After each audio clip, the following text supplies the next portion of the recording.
Hi students, I am B. Rajita, lecturer in MPHW Female from Government Junior College, Raikal, District Jaitiyal. In the course MPHW Female, the subject midwifery, today I am going to take the topic normal pregnancy, that is the 4th unit, part 1.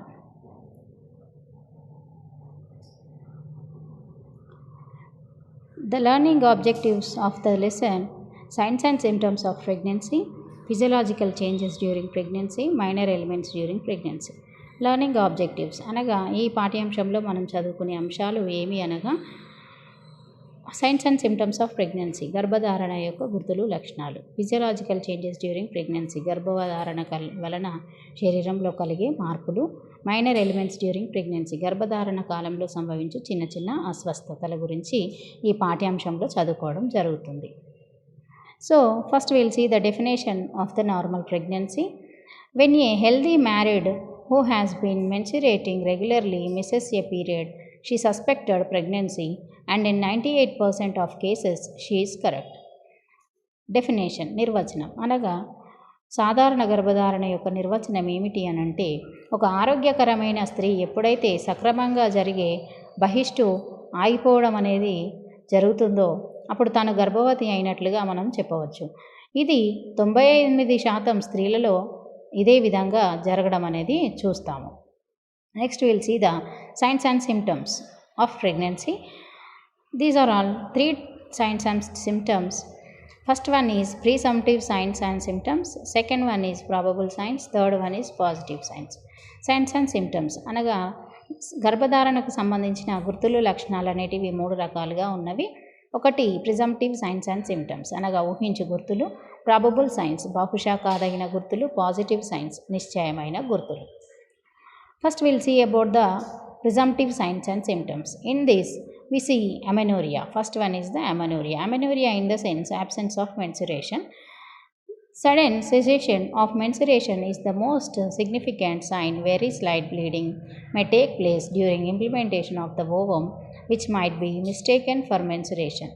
Amenorrhea అనగా absence of menstruation అనగా absent అనగా హాజరు కాకపోవడం, menstruation అనగా బహిష్టు కాకపోవడాన్ని మనం amenorrhoea అని చెప్పవచ్చు. అకస్మాత్తుగా బహిష్టు ఆగిపోవడాన్ని అమెనోరియా అంటాము. అయితే అండము ఎండోమెట్రియం పొరలోకి ప్రవేశించినప్పుడు కొద్ది భాగం రక్తస్రావం అనేది జరుగుతుంది. ఈ కొద్ది భాగం రక్తస్రావాన్ని జరగడాన్ని మనము బహిష్టు జరిగినట్లుగా అనుకోరాదు. Second one is breast changes. Prickling, tingling sensation, enlarged and tense surface veins are visible. Montgomery tubercles appear. Darkening of the primary areola and secondary areola. Colostrum can express. Slight tingling may be experienced by non-pregnant women in some diseases. Breast changes అనగా స్తనములలో మార్పు రావడం, స్తనములపై కూర్చున్నట్లుగా జలధరింపుగా ఉండడం, స్తనములపై గల రక్తనాళాలు ఉబ్బినట్లుగా ఉండడం, మరియు primary areola, secondary areola చుట్టూ నల్లని రంగులోకి మారడం, అదేవిధంగా చనుమొనల నుండి కొద్దిగా ముర్రుపాలు బయటికి రావడం అనేది మనము చూస్తాము. ఈ గర్భవతి కాని స్త్రీలలో ఏదైనా స్తనములకు సంబంధించిన వ్యాధులు ఉన్నప్పుడు కొద్దిపాటి జలధరింపు అనేది జరుగుతుంది. Next will see about the morning sickness. Morning sickness occurs in about 50% of pregnant women during the 4th to 14th week. In diseased condition, frequency micturition may occur, so this sign is not considered to be defined symptom. Morning sickness అనగా ఉదయకాలపు వాంతులు. 50% గర్భిణీ స్త్రీలలో 4వ వారం నుండి 14వ వారం వరకు ఉదయకాలపు వాంతులు జరుగుతాయి. అయితే కొన్ని వ్యాధులు ఉన్నప్పుడు అధిక మూత్ర విసర్జన అనేది జరుగుతుంది. దీనిని నిజమైన గర్భవతి లక్షణం అని చెప్పలేము. Next will see skin changes including pigmentation of manifestation as the chloasma, line of nigra, darkening of the primary areola and formation of the secondary areola of the breast. The presence of the stria on the abdomen, thighs and breast is equally indefinite sign. They are useful but not indispensable sign of pregnancy. Skin changes అనగా చర్మం యందు మార్పులు రావడం. కొలాస్మా అనగా ఎవరైతే గర్భిణీ స్త్రీ ఉంటుందో తన యొక్క ముఖం పైన ఉన్న చెంపలపై ఇరువైపులా సీతాకోక చిలుక ఆకారంలో నల్లని మచ్చలు ఏర్పడడం అనేది జరుగుతుంది. దీనినే మనము కొలాస్మా అని అంటాము. లీనియా నైగ్రా అనగా ఏమిటి అంటే నాభి నుండి ప్యూబిస్ పై వరకు ఒక నల్లని రంగులో గీత ఏర్పడడం అనేది జరుగుతుంది. దానిని మనం లీనియా నైగ్రా అని అంటాము. అదేవిధంగా స్తనముల చుట్టూ ప్రైమరీ ఏరియోలా మరియు సెకండరీ ఏరియోలా చుట్టూ నల్లగా మారడం అనేది జరుగుతుంది. ఇవన్నీ గర్భిణీ స్త్రీ యొక్క చర్మంలో సంభవించే మార్పులు. అదేవిధంగా ఉదరం మరియు తొడలు స్తనములపై నల్లని చారలు ఏర్పడడాన్ని కూడా స్ట్రయా గ్రావిడారం అని అంటారు. ఇవి అన్నీ గర్భవతి కాలంలో ఏర్పడే గుర్తులు. కానీ వీటిని మనం ఒక గర్భిణీ స్త్రీ యొక్క ఖచ్చితమైన లక్షణాలు అని ఖచ్చితంగా చెప్పలేము. Next will see the quickening. Movements of the fetus in uterus when first recognized by the mother usually felt between 16th and 20th week in early months on the fetal limbs are not well developed and the movements are sluggish. Non-pregnant women sometimes imagine they feel fetal movements, so is not dependable. క్వికెనింగ్ అనేవి ఒక రకమైన కదలికలు. ఈ కదలికలు 16 నుండి 20 వారంలో ఒక గర్భిణీ స్త్రీ ఫీల్ అవ్వడం అనేది చూస్తాము. అయితే 16 నుండి 20 వారాల గర్భిణీ కాలంలో గర్భాశయంలో ఉన్న బిడ్డ యొక్క కదలికల వలన స్త్రీ గర్భవతి అని మనం ఖచ్చితంగా చెప్పవచ్చు. అయితే మొదటి 3 నెలల గర్భవతి కాలంలో పిండం యొక్క కాళ్ళు చేతులు పూర్తిగా తయారు కావు కాబట్టి ఈ కదలికలు తల్లికి సరిగ్గా ఏర్పడవు. గర్భవతి కాని స్త్రీలు కొన్నిసార్లు ఈ విధమైన కదలికలు జరిగినట్లుగా భ్రమపడతారు, కానీ ఇవి నిజమైన కదలికలు కావు. Next will see the changes the uterus. 8th week onwards in size the uterus enlarges, the consistency is soft, the shape in globular. Changes the uterus. గర్భాశయంలో మార్పులు రావడం. 8వ వారం నుండి గర్భాశయ పరిమాణంలో పెరగడం మరియు ఆకారం గుండ్రంగా మారడం, మృదువుగా ఉండడం అనేది గర్భాశయంలో మనం చూసే మార్పులు. Next will see about the probable signs. In the probable signs we see Jacquemier's sign. 8th week onwards is the violet blue discoloration of the vaginal mucous membrane and is due to pelvic congestion. Jacquemier's sign అనగా కూపకం యందు రక్త ప్రసరణ సరిగా జరగకపోవడం వలన 8వ వారం నుండి భగం వద్ద గల పొరలు నీలి రంగులోకి మారడం అనేది చూస్తాము. ఈ విధంగా మారడాన్ని మనము జాక్వెమర్స్ సైన్ అని చెప్పవచ్చు. Next the sign Osiander's sign. 8th week onwards, increased pulsation felt in the lateral vaginal phonesis due to the marked vascularity. Osiander's sign. అధిక రక్త ప్రసరణ వలన భగముకి ఇరువైపులా ఉన్న రక్తనాళాల వద్ద అధికంగా నాడి కొట్టుకోవడాన్ని 8వ వారం నుండి గమనించవచ్చు. ఈ విధంగా నాడి కొట్టుకోవడాన్ని మనము ఓసియాండర్స్ సైన్ అని అంటాము. Next will see the abdominal enlargement. 16th week onwards, no other conditions make the uterus enlarge rapidly and so progressively. Abdominal enlargement due to fat, distension of the bowel, a full bladder, tumors or ascites. Abdominal enlargement అనగా ఉదర భాగం వెడల్పవడం. 16వ వారం నుండి మెల్లిమెల్లిగా గర్భాశయం లోపల పెరిగిన కొద్ది ఉదర భాగ పరిమాణం బయటి వైపుకు పెరుగుతూ ఉంటుంది. అయితే ఈ ఉదర భాగం ఎప్పుడైతే కొవ్వు చేరడం కానీ, పురుషనాళ పరిమాణం పెరగడం కానీ, మూత్రాశయం నిండినప్పుడు కానీ, కణితలు మరియు ఉదర భాగంలో నీరు చేరినప్పుడు ఉదర పరిమాణం అనేది పెరగడం అనేది జరుగుతుంది. Next will see the sign uterine souffle. 16th week onwards, a soft blowing sound heard on auscultation and synchronous with the mother pulse.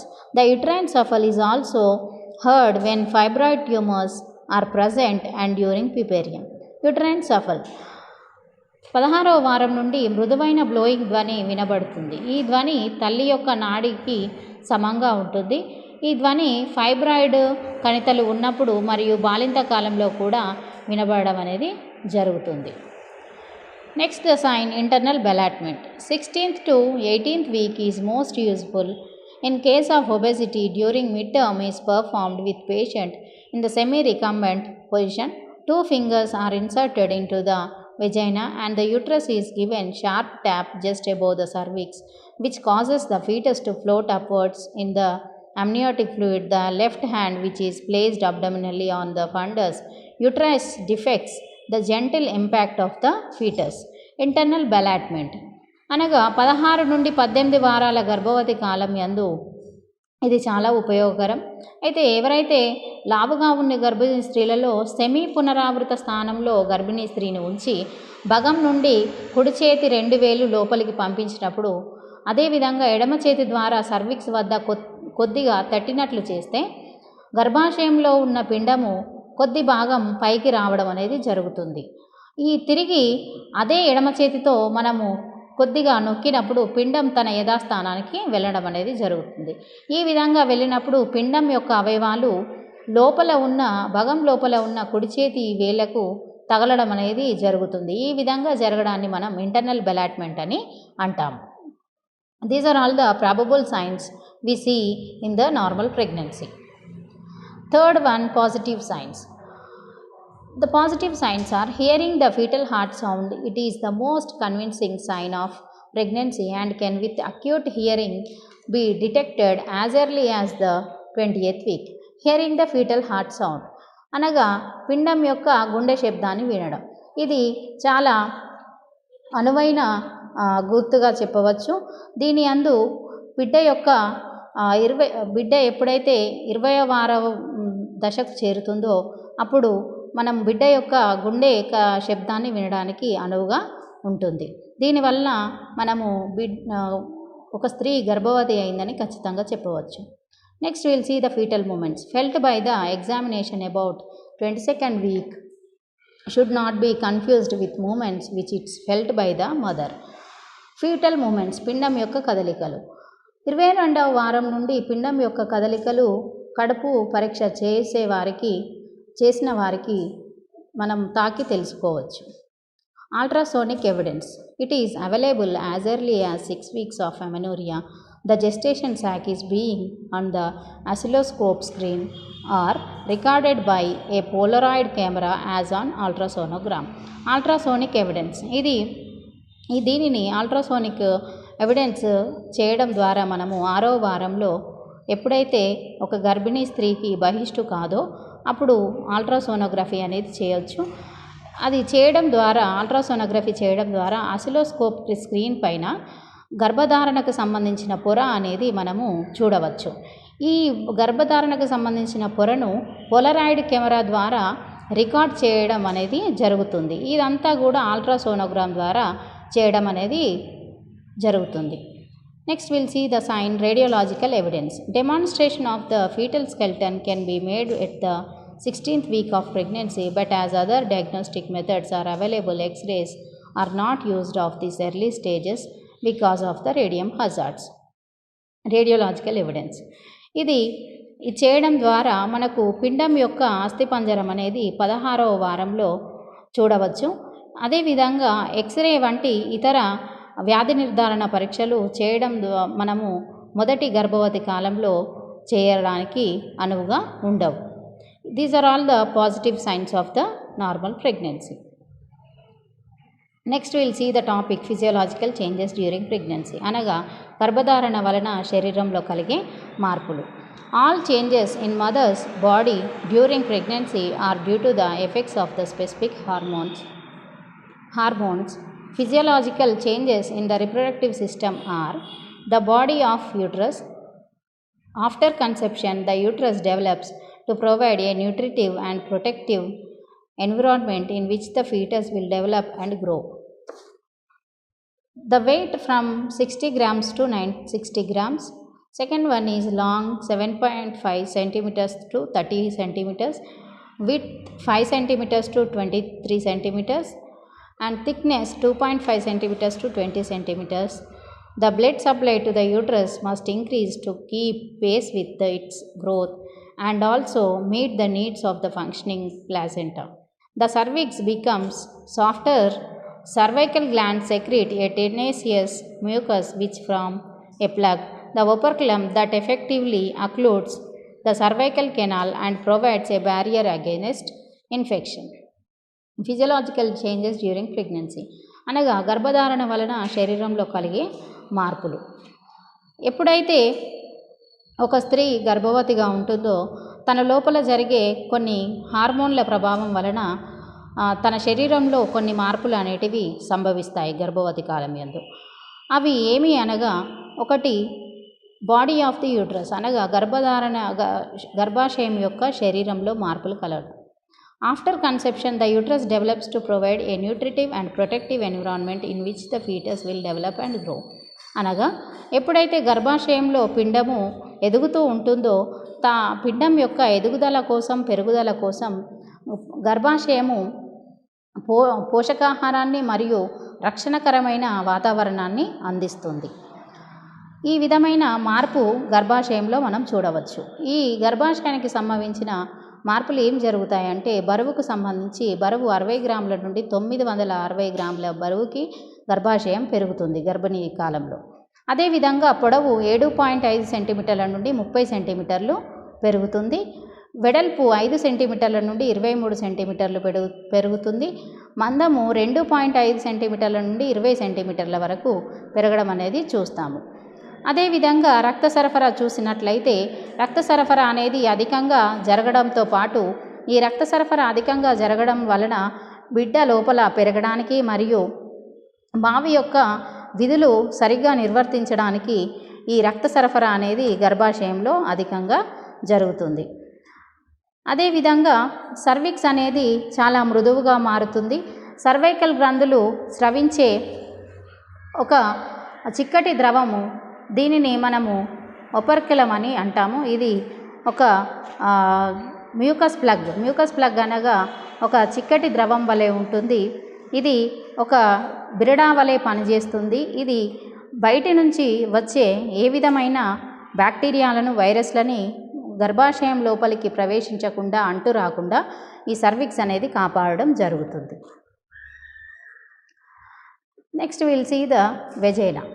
There is some degree of hypertrophy of the muscular coat of the vagina in pregnancy. The greatly augmented blood supply gives rise to blue discoloration and increased pulsation in the phonesis. Vagina అనగా భగం యొక్క కండర పొర దళసరిగా ఉంటుంది. రక్తం ఎక్కువగా సరఫరా అవ్వడం వలన vagina చుట్టు భాగంలో అనగా భగం చుట్టు భాగం అంతా కూడా నీలిరంగులో మారి అధిక నాడీ సరఫరా జరుగుతుంది. అధికంగా మనము ఇక్కడ నాడీని చూడవచ్చు, అధిక నాడీని. అదేవిధంగా భగం నుండి తెల్లని స్రావాలు కూడా ఉత్పత్తి అవ్వడం అనేది జరుగుతుంది. Next will see the breast. The breast are accessory organs of generation and changes occurs very early due to the stimulation of the ovaries hormones called oestrogen and progesterone. The weight increase about 450 grams. The nipple becomes darker in color and more erectile. Breast అనగా స్తనములు. ఈ స్తనములు సహాయకారిక అవయవములు. ఈ మన ప్రత్యుత్పత్తి వ్యవస్థ యందు స్తనములు సహాయకారిక అవయవములు. ఇవి అండాశయం ఉత్పత్తి చేసే ఈస్ట్రోజన్ మరియు ప్రొజెస్ట్రాన్ అనే హార్మోన్ల సహాయం వలన బ్రెస్ట్ అంటే స్తనములు ప్రొలాక్టిన్ అనే హార్మోన్ని ఉత్పత్తి చేయడం అనేది కూడా జరుగుతుంది. ఈ స్తనములు గర్భవతి కాలంలో 450 గ్రాముల బరువు పెరుగుతుంది. స్తనముల ముందుకు ఉన్న చనుమొనలు అనేటివి నల్లని రంగులోకి మారడంతో పాటు మొనదేలి ఉండడం అనేది జరుగుతుంది. ఈ స్తనములలో మార్పులు ఏ విధంగా జరుగుతాయంటే వారంలో కొన్ని మార్పులు అనేది సంభవిస్తుంది. The breast changes will see according to weeks, 3 to 4 weeks. 3 to 4 weeks prickling, tingling sensation. 3 నుంచి 4 వారాల్లో గర్భవతి కాలంలో స్తనములలో ప్రిక్లింగ్ అనగా స్తనములపై కుచ్చినట్లుగా ఉండడం మరియు దురదలాగా ఉండే మార్పులను చూస్తాము. 6 weeks enlarged and tense. 6వ వారం యందు స్తనములు పరిమాణంలో పెరగడం మరియు నొప్పిగా ఉండడం అనేది చూస్తాము. 12 weeks అనగా 12వ వారం. Darkening of the primary areola and fluid can be expressed. 12వ వారంలో ప్రైమరీ ఏరియోలా మరియు సెకండరీ ఏరియోలా చుట్టూ నల్లని రంగులో మారడం మరియు చనుమొనల నుండి చిక్కటి ద్రవము, స్వచ్ఛమైన ద్రవము బయటికి రావడం అనేది చూస్తాము. 16th week colostrum can be expressed. 16వ వారం యందు కొలెస్ట్రమ్ అనగా ముర్రుపాలు అనగా మొదటి స్తనముల నుంచి వచ్చే మొదటి పాలని మనం కొలెస్ట్రమ్ ముర్రుపాలు అని అంటాము. ఈ పాలు బయటికి రావడం అనేది జరుగుతుంది. Next will see the skin. In increased activity of the melanin stimulation hormones causes depigmentation during pregnancy. Some develop deeper patchy coloring on the face which resembles almost like butterfly known as colasma. Many noticed a pigmented line running from the pubis to the umbilicus and sometimes lighter called linea nigra. Skin చర్మంలో మార్పులు రావడం. ఈ చర్మంలో melanin అనేది అధికంగా ఉత్పత్తి అవ్వడం కారణంగా పిగ్మెంటేషన్, చర్మంలో మార్పులు రావడం అనేది చూస్తాము గర్భవతి కాలంలో. ఈ చర్మంలో మార్పులు ఏ విధంగా సంభవిస్తాయంటే మొదటగా కొలాస్మా ఏర్పడడం. గర్భిణీ స్త్రీ యొక్క ముఖం పైన సీతాకోక చిలుక ఆకారంలో చెంపలపై నల్లని మచ్చలు ఏర్పడడాన్ని మనం కొలాస్మా అని చెప్తాము. అదేవిధంగా లీనియా నైగ్రా అనగా నాభి నుండి ప్యూబిస్ పై వరకు ఒక నల్లని గీత అనేది ఏర్పడడం జరుగుతుంది. దీనిని మనము లీనియా నైగ్రా అని అంటాము. The areas of maximum stretch become stretch marks. Striae gravidarum appears during pregnancy. Striae gravidarum stretch marks are also considered to be related to the increased in corticosteroids during pregnancy. అనగా గర్భవతి కాలంలో స్ట్రయా గ్రావిడారం అనగా ఉదరంపై మచ్చలు, నల్లని మచ్చలు అనేది గీతల వలె ఏర్పడతాయి. ఇవి గర్భవతి కాలంలో కార్టికోస్టెరాయిడ్స్ అనే మందులు అధికంగా తీసుకోవడం వలన కూడా ఏర్పడతాయని చెప్పవచ్చు. Next will see the maternal weight. Continuing weight increase in pregnancy is considered to be favourable indicator of the maternal adaptation and fetal growth. 2.0 kgs first 20 weeks, 0.0 kg per week until term, 12.0 kg approximately total. Maternal weight అనగా తల్లి యొక్క బరువు గర్భవతి కాలంలో పెరగడం అనేది జరగాలి. ఎంత 10 నుండి 12 కిలోల బరువు తల్లి పెరగడం అనేది జరుగుతుంది. లోపల పిండం పెరిగిన కొలది తల్లి యొక్క బరువు కూడా పెరగాలి. అయితే ఇది మొదటి 20 వారాల కాలంలో 2 కిలోల బరువు పెరిగినట్లయితే ప్రతి వారానికి 0.5 కిలోల బరువు ప్రతి వారానికి పెరిగినట్లయితే పూర్తి గర్భవతి కాలంలో 12 కిలోల బరువుకు గర్భిణీ స్త్రీ చేరుకోవడం అనేది జరుగుతుంది. Next will see the heart. During pregnancy the heart to carry on an additional load but healthy heart can cope. Heart అనగా గుండె గర్భిణీ కాలంలో అధికంగా పనిచేస్తుంది. ఎందుకనగా గర్భిణీ స్త్రీ లోపల తన శరీరానికి అనగా స్త్రీ యొక్క శరీరానికి మరియు పిండం యొక్క శరీరానికి రెండింటికి కూడా రక్త ప్రసరణ అనేది గుండె చేయాలి కాబట్టి అధికంగా దీనిపైన పనిభారం పడుతుంది. అయితే ఎవరైతే ఒక ఆరోగ్యకరమైన స్త్రీ ఉంటుందో ఆరోగ్యకరమైన గర్భిణీ స్త్రీ అందు గుండె సరిగ్గా పనిచేసి ఈ తన యొక్క రక్త ప్రసరణను సరిగ్గా జరుపుతుంది. Next we'll see the lungs. Displaced slightly upward when growing uterus encroaches on the thorax and restricts the free execution of the diaphragm. Shortness of breath may be due to the deeper respiration. Lungs అనగా ఊపిరితిత్తుల యందు గర్భాశయము పెరుగుతున్న కొలది fundus భాగం, గర్భాశయం యొక్క పై భాగం అనేది పైకి పెరుగుతూ వస్తుంది. ఆ విధంగా పెరుగుతూ థొరాక్స్ వరకు అనగా థొరాసిక్ క్యావిటీ వరకు పెరుగుతూ వస్తుంది. కాబట్టి ఊపిరితిత్తుల పైన ఒత్తిడి అనేది అధికంగా ఉండడం వలన శ్వాస అనేది తగ్గిపోతుంది. శ్వాస తీసుకోవడానికి గర్భిణీ స్త్రీ అనేది కొద్దిగా కష్టపడాల్సి వస్తుంది. అదేవిధంగా శ్వాస రేటు కొంచెం కొద్దిగా తగ్గి ఆయాసం అనేది మనము గర్భిణీ స్త్రీ లోపల చూస్తాము. Next will see the urinary tract. Frequency of the micturition is common from the 12th to 16th week due to pressure of growing uterus. After the 16th week due to the increased secretion of hormones produces. Urinary tract అనగా మూత్రాశయము, మూత్ర వ్యవస్థ. దీని అందు 12 నుండి 16వ వారంలో గర్భాశయము పెరిగిన కొలది మూత్రాశయంపై అధిక ఒత్తిడి వలన అధిక మూత్ర విసర్జన అనేది గర్భిణీ స్త్రీలో మనం చూడవచ్చు. ఇది 16వ వారంలో అధికంగా హార్మోన్లు ఉత్పత్తి కావడం వలన కూడా అధిక మూత్ర విసర్జన అనేది జరుగుతుంది. నర్వస్ సిస్టమ్ అనగా నాడీ వ్యవస్థ. During pregnancy there are emotional a mild degree of depression or irritability may be evident during the early months. Nervous system అనగా నాడీ వ్యవస్థ. గర్భిణీ కాలంలో గర్భిణీ స్త్రీకి ఉండే ఆందోళన, మానసిక భావోద్రేక మార్పులు అనేటివి జరుగుతూ ఉంటాయి.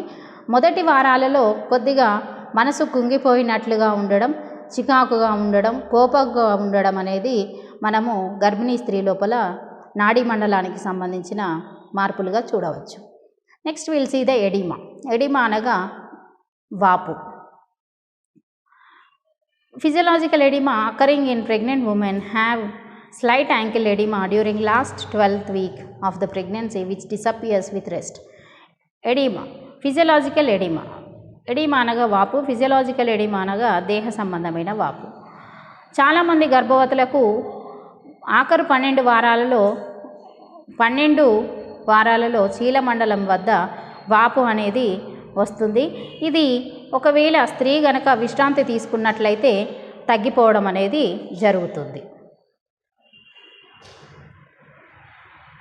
Venous pressure in the iliofemoral vein by enlarged uterus, pathological edema due to PET, cardiac disease and malnutrition. Venous pressure అనగా రక్తనాళాలపైన ఒత్తిడి. ఇది రక్తనాళాలపైన ఒత్తిడి వలన ఇలియోఫీమోరల్ రక్తనాళం యందు సిరయందు ప్రభావం అనేది అధికంగా ఉంటుంది. ఇది ఎందుకు ఉంటుంది అని అంటే గర్భాశయము అధికంగా తన యొక్క పరిమాణంలో పెరగడం వలన రక్తనాళాలపై అధిక ఒత్తిడి పడి ఇలియోఫీమోరల్ సిరపై ఒత్తిడి అనేది పెరుగుతుంది.